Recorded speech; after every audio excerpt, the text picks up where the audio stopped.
बच्चों, स्वागत है हिंदी गुरुकुल एकेडमी के एक और नई वीडियो में। तो कैसे हैं? मुझे उम्मीद है कि आप स्वस्थ और मस्त होंगे और अपनी पढ़ाई को निरंतर जारी रखे होंगे।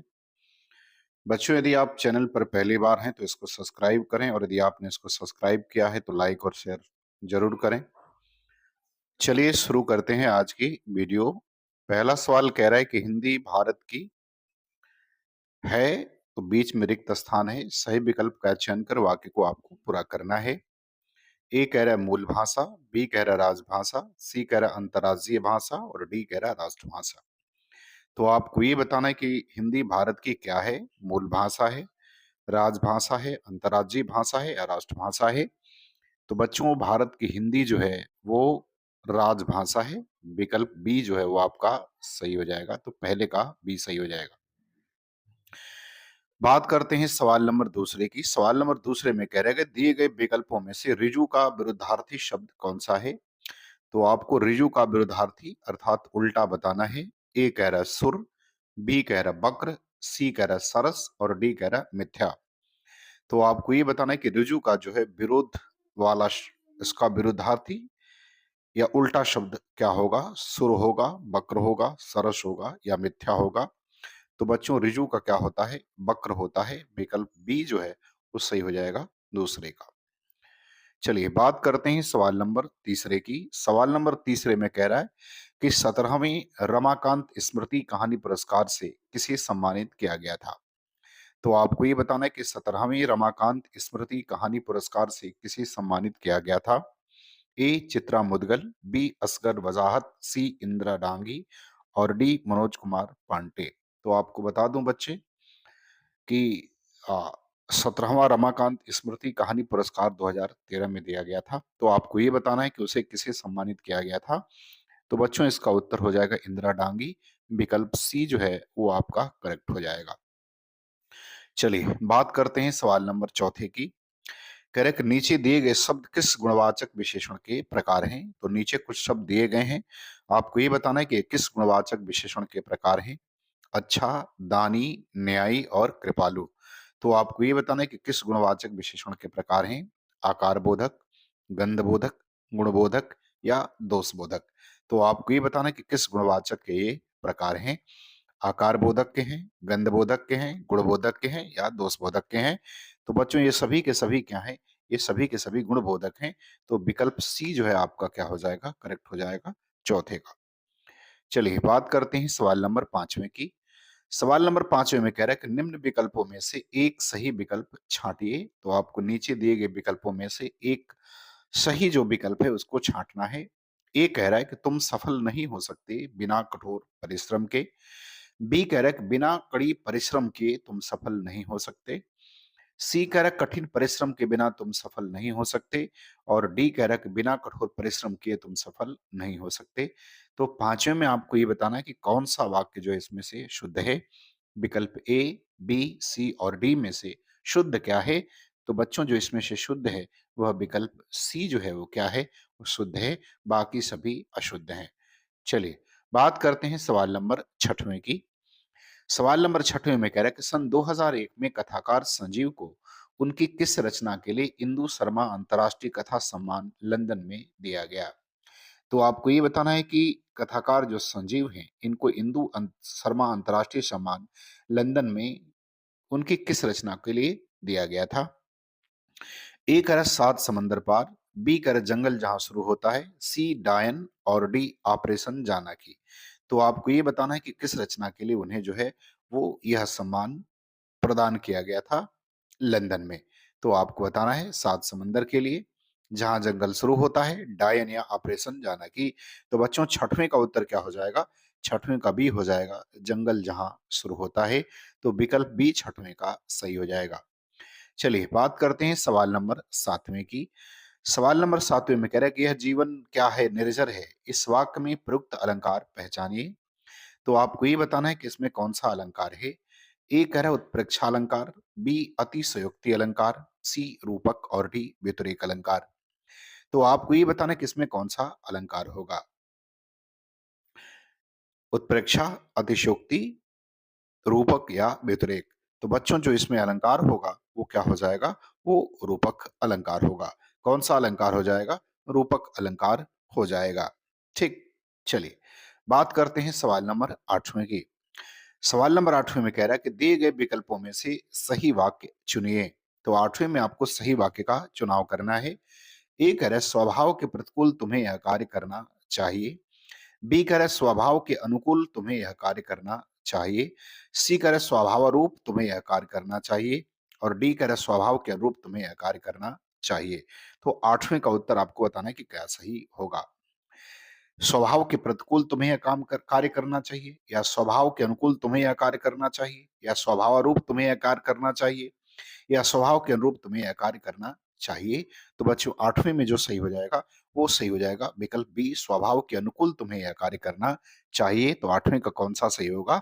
बी सही हो जाएगा, बाकी सभी गलत है। चलिए बात करते हैं सवाल नंबर 9 की। सवाल नंबर 9 में कह रहा है कि याचना शब्द का बहुवचन रूप क्या होगा? आपको ये बताना है कि याचना का बहुवचन रूप क्या होता है। ए कह रहा है याचनाओं, बी कह रहा है याचना, सी कह रहा है याचनई और डी कह रहा है याचनाएं। तो आपको ये बताना है बच्चों की याचना शब्द का बहुवचन रूप क्या बनता है। तो बच्चों याचना का बहुवचन रूप याचना ही होगा, उसमें कोई परिवर्तन नहीं होगा। तो इसलिए इसका विकल्प बी जो है वो क्या हो जाएगा? सही हो जाएगा। तो 9 का बी जो है वो सही हो जाएगा। चलिए बात करते हैं सवाल नंबर 10वें की। सवाल नंबर 10वें में कह रहा है कि दिए गए विकल्पों में से विपिन शब्द का समानार्थी शब्द कौन सा है? अर्थात आपको इसका पर्यायवाची बताना है विपिन का। अनल, बाजी, अमी और कानन। तो आपको ये बताना है कि विपिन शब्द का समानार्थी या इसको पर्यायवाची कहिए। तो विपिन का पर्यायवाची क्या होगा? अनल होगा, बाजी होगा, अमी होगा या कानन होगा। तो बच्चों विपिन का क्या हो जाएगा? कानन हो जाएगा। अर्थात विकल्प नंबर डी जो है वो आपका क्या होगा? सही हो जाएगा। तो 10वें का डी जो है वो सही होगा। चलिए बात करते हैं सवाल नंबर 11 की। सवाल नंबर 11 में कह रहा है कि निम्नलिखित निम्न विकल्पों में से एक सही विकल्प छांटिए। तो 4 जो विकल्प दिए हैं इसमें से एक विकल्प सही है, उसका चुनाव करना है। ए कह रहा है जीवन क्षणभंगुर है, व्यर्थ नष्ट न करें। बी कह रहा है कि जीवन क्षणभंगुर है, व्यर्थ नष्ट नहीं करें। सी कह रहा है जीवन क्षणभंगुर है, व्यर्थ नष्ट न करें।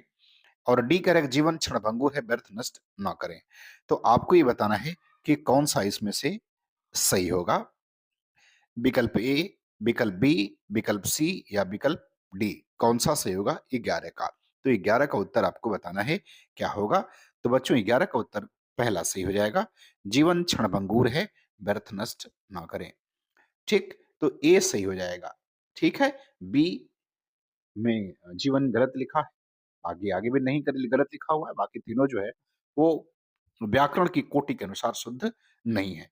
चलिए, तो चलिए बच्चों बात करते हैं सवाल नंबर 12 की। सवाल नंबर 12 में कह रहा है कि अल्पाहारी शब्द के लिए उचित वाक्यांश छांटिए। आपको अल्पाहारी शब्द के लिए उचित वाक्यांश छांटना है। ए कह रहा है जो कंदमूल खाता हो, बी जो फल खाता हो, सी जो पकवान खाता हो और डी जो कम खाता हो। तो आपको ये बताना है कि अल्पाहारी शब्द के लिए उचित वाक्यांश क्या होगा। तो बच्चों इसके लिए हो जाएगा जो कम खाता हो, विकल्प नंबर डी जो है वो आपका सही हो जाएगा। चलिए बात करते हैं सवाल नंबर 13 की। सवाल नंबर 13 में कह रहा है कि दिए गए विकल्पों में से शुद्ध वाक्य छांटिए। तो आपको नीचे दिए गए विकल्पों में से शुद्ध वाक्य का चयन करना है। ए कह रहा है अनेक देखने योग्य दर्शनीय स्थल भारत में है। बी कह रहा है भारत में अनेक दर्शनीय स्थल हैं। सी कह रहा है भारत में दर्शनीय स्थल अनेक देखने योग्य हैं। और डी कह रहा है कि भारत में अनेक दर्शनीय स्थल देखने योग्य हैं। तो आपको ये बताना है कि इसमें से कौन सा वाक्य जो है वो शुद्ध है। तो बच्चों इसमें से जो शुद्ध है वह विकल्प बी जो है वो शुद्ध है, बाकी सभी व्याकरण के अनुसार गलत हैं। चलिए बात करते हैं सवाल नंबर 14 की। कह रहा है ब्राह्मी से किस लिपि की उत्पत्ति हुई है। तो आपको ये बताना है कि ब्राह्मी से किस लिपि की उत्पत्ति हुई है। देवनागरी, गुरमुखी, कैथी या खरोष्टी की। तो आपको क्या बताना है? आपको बताना है कि ब्राह्मी से किस लिपि की उत्पत्ति हुई है। तो बच्चों ब्राह्मी से जो उत्पत्ति हुई है वो देवनागरी की हुई है, अर्थात विकल्प ए जो है 14 का सही हो जाएगा। चलिए बात करते हैं सवाल नंबर 15 की। सवाल नंबर 15 में क्या कह रहे हैं? कह रहे रतिपति शब्द का समानार्थी शब्द पहचानिए। तो आपको रतिपति शब्द का समानार्थी या पर्यायवाची शब्द बताना है। ए कह रहे हैं निशाचर, बी जगदीश, सी पंचसर और डी अलकापुरी। तो आपको ये बताना है कि रतिपति शब्द का समानार्थी क्या होगा। निशाचर, जगदीश, पंचसर या अलकापुरी। तो बच्चों इसका उत्तर क्या हो जाएगा? पंचसर हो जाएगा। क्या होगा? पंचसर हो जाएगा।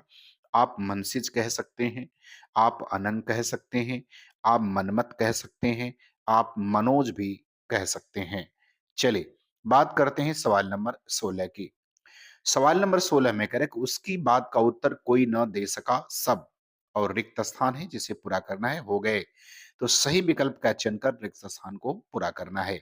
तो सब क्या हो गए? निरादर, निरुत्तर, निरंतर या शर्मिंदा। तो आपको इन चारों में से एक का चुनाव करना है रिक्त स्थान की पूर्ति के लिए। तो क्या कह रहा है? उसकी बात का उत्तर कोई न दे सका, सब क्या हो गए? तो सब निरुत्तर हो गए, अर्थात विकल्प बी जो है वो 16 का सही हो जाएगा। तो रिक्त स्थान में किसकी पूर्ति होगी? निरुत्तर शब्द की। चलिए, बात करते हैं सवाल नंबर 17 की। सवाल नंबर 17 में कह रहा है कि जयद्रथ वध किस लेखक लेखिका की कृति है? तो आपको ये बताना है कि जयद्रथ वध किसके द्वारा लिखा गया है? ए महादेवी वर्मा, बी सुमित्रा नंदन पंत, सी मैथिली शरण गुप्त और डी जयशंकर प्रसाद। तो आपको ये बताना है कि जयद्रथ वध किस लेखक लेखिका की कृति है? महादेवी वर्मा, सुमित्रा नंदन पंत, मैथिली शरण गुप्त या जयशंकर प्रसाद। तो बच्चों, जयद्रथ वध जो है वो मैथिली शरण गुप्त के द्वारा लिखी गई रचना है। तो विकल्प सी जो है 17 का सही हो जाएगा। चलिए, बात करते हैं सवाल नंबर 18 की। कई दर्शक गण किस विशेषण का उदाहरण है? तो आपको ये बताना है कि कई दर्शक गण जो है वो किस विशेषण का उदाहरण है? ए कह रहा निश्चित परिमाणवाचक विशेषण, बी कह रहा निश्चित संख्यावाचक विशेषण, सी कह रहा है अनिश्चित परिमाणवाचक विशेषण और डी कह रहा है अनिश्चित संख्यावाचक विशेषण। तो आपको बताना है कि किस विशेषण का उदाहरण है। कई दर्शक गण, अर्थात इसमें दर्शक गणों की संख्या हमें पता नहीं है, इसलिए इसका उत्तर डी हो जाएगा। अनिश्चित संख्यावाचक, संख्या निश्चित नहीं है। तो 18 का विकल्प कौन सा होगा? डी जो है वो सही हो जाएगा। चलिए, बात करते हैं सवाल नंबर 19 की। सवाल नंबर 19 में कह रहा है कि ढोल के अंदर पोल कहावत का अर्थ निम्नलिखित विकल्पों में से कौन सा है? तो आपको ये बताना है कि ढोल के पोल अंदर पोल कहावत का अर्थ निम्नलिखित विकल्पों में से कौन सा है? ए कह रहा कहीं ठौर ठिकाना नहीं, बी कह रहा मूर्ख व्यक्ति सेखी बघारता है, सी कह रहा औकात से बढ़कर सपने देखना और डी कह रहा दिखावा कुछ और गुण कुछ नहीं। तो आपको ये बताना है कि ढोल के अंदर पोल कहावत का सही अर्थ क्या होगा? तो बच्चों, ढोल के अंदर पोल कहावत का अर्थ होता है कि दिखावा कुछ और गुण कुछ भी नहीं। विकल्प डी जो है वो सही हो जाएगा सवाल नंबर 19 का। चलिए, बात करते हैं सवाल नंबर 20 की। तेज गर्मी में चलने के कारण वह हो गया। तो आपको रिक्त स्थान की पूर्ति करनी है सही विकल्प का चुनाव करके। ए कह रहा अचेतन, बी मृत, सी निर्जीव और डी निश्चेतन। तो आपको ये बताना है कि तेज गर्मी में चलने के कारण वह क्या हो गया? अचेतन हो गया, मृत हो गया, निर्जीव हो गया या निश्चेतन हो गया। तो बच्चों, इसमें जो उचित विकल्प भरा जाएगा वो भरा जाएगा कि वह क्या हो गया? अचेतन हो गया। विकल्प ए जो है वो सही हो जाएगा 20 का। चलिए, बात करते हैं सवाल नंबर 21 की। सवाल नंबर 21 में कह रहा है कि विदित ने रिक्त स्थान है, मित्रों से कहा कि रिक्त स्थान है, उदित की गेंद चाहिए। सही विकल्प का चयन कर रिक्त स्थान की पूर्ति कीजिए। तो आपको सही विकल्प का चुनाव करना है। ए कह रहा है अपने उसको, बी कह रहा है उस उनके आप, सी कह रहा है आपके उनको और डी कह रहा है इन और उस। तो आपको ये बताना है कि कौन से शब्द जो है इसमें रिक्त स्थान की पूर्ति के लिए भरे जाएंगे। विदित ने मित्रों से कहा कि उदित की गेंद चाहिए। तो उचित विकल्प आपको इसमें पूरा करना है। ए कह रहा है अपने उसको, बी कह रहा है उसके उनके आप, सी कह रहा है आपके उनको और डी कह रहा है इन और उस। तो बच्चों, जो इसमें सही होगा वो विकल्प सही हो जाएगा। क्या? तो देखिए, विदित ने अपने मित्रों से कहा कि उसको उदित की गेंद चाहिए, अर्थात विकल्प नंबर ए जो है वो सही हो जाएगा। अपने और उसको दोनों रिक्त स्थानों पर भरे जाएंगे। चलिए, बात करते हैं सवाल नंबर 22 की।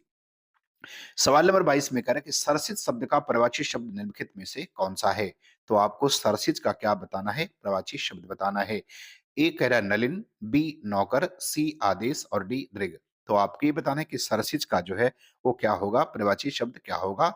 नलिन होगा, नौकर होगा, आदेश होगा या दृग होगा। तो बच्चों, सरसिज का जो पर्यायवाची हो जाएगा वो नलिन हो जाएगा। आप कमल कह सकते हैं, पुंडरीक कह सकते हैं। ठीक है। चलिए, बात करते हैं सवाल नंबर 23 की। सवाल नंबर 23 में कह रहा है कि अर्थ के अनुसार रिक्त स्थान है, के कुल, फिर रिक्त स्थान है, भेद हैं। सही विकल्प का चयन कर रिक्त स्थानों की पूर्ति कीजिए। तो आपको जो रिक्त स्थान है उसमें सही विकल्प का चुनाव करना है। विकल्प क्या है? संबंध बोधक अव्यय 8, क्रिया विशेषण 7, निपात 4 और समुच्चय बोधक 8।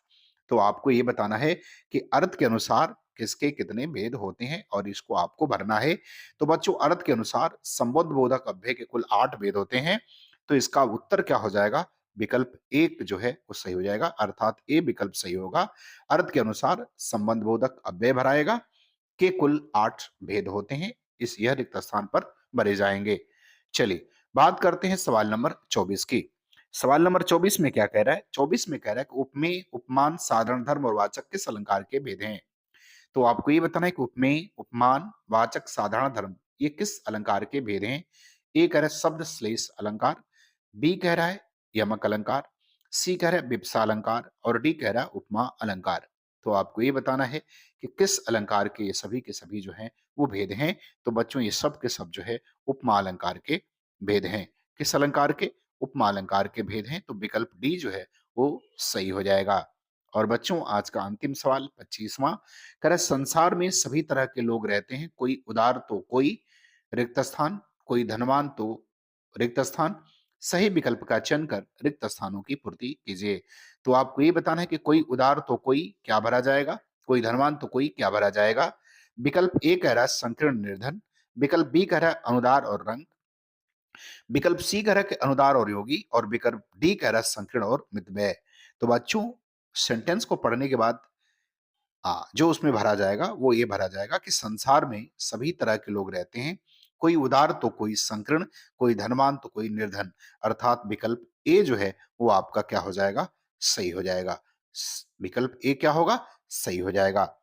तो बच्चों मुझे उम्मीद है कि आपको ये वीडियो पसंद आई होगी। यदि आपको पसंद आए तो आप हमारे चैनल को सब्सक्राइब करें और यदि आपने सब्सक्राइब किया है तो आप अधिक से अधिक शेयर करें। धन्यवाद।